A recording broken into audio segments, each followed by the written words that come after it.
Hi, this is Matt from the Guitarist1D99 channel. For those of you who have seen my Jeff Hardy style face paint videos, I'd like to welcome you back. For those of you who haven't, I'd like to welcome you to my very first tutorial ever on how to paint the eyes over the eyelids. Over the last couple of years, the people who've commented on my videos have asked me how to do the eyes, which is something I've never personally wanted to reveal. But since I've had a little bit of free time lately, I figured I'd take a few minutes and instruct those of you who want to know how to do the eyes. So if you're interested in learning how to do this yourself, or if you're just looking for something to watch, then hopefully you've come to the right place. So let's begin. So while I use Posca markers for my face, I use Sharpie paint markers for my eyes. If you're going to buy Sharpie, make sure it says paint in the name, and also non-toxic. It doesn't matter if it's water or oil based.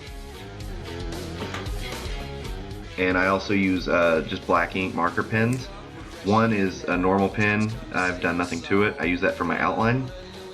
And the other I've mashed down, and I refer to as my pupil pen. And I'll explain why it's mashed down later on in the video.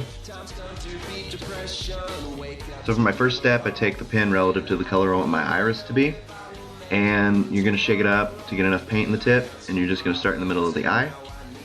And you're gradually just going to bring it out a little and make it bigger. Don't worry if it's not round. It may come out a little blocky, but that's fine. You can always go back and clean it up. A lot of this process involves going back and cleaning up things that you've done prior. So once the iris paint is dry, you want to take your outline pen and just create an eyelash outline, or basic outline that you're going to go back and fill in later. What I do is I just drag the pen gradually and gently across my eye, because if you apply too much pressure, it's going to create a blocky look, which is just going to be a lot harder to clean up in the process. And since the black ink takes longer to dry, you're going to want to take a napkin or a paper towel and just lightly dab it to get some of the top layer off. So the next step is I take my white paint marker, which is going to be used to fill in the sclera. This is the easiest part, I think. Is you're just going to go in and fill in everything between the iris paint and the outline. You can also take this time if you want to correct any blockiness in the iris, kind of round things out. Don't put too much effort into cleaning it up at this point, because you are going to run into some roadblocks. You're going to have a little too much white. Some of it's going to overlap the iris, but you can always go back and clean that up later. My white pen is water-based, which takes longer to dry, so I treat it like my black pen. Just dab the excess off to speed up the drying process. The next step I do is I take my pupil pen, which has been mashed down. The reason it's mashed down is because if you're going to apply the pupil with a regular marker pen, you're only going to get one shot because the paint is going to clog the pen up. But if you mash it down, the ink will flow freely no matter what.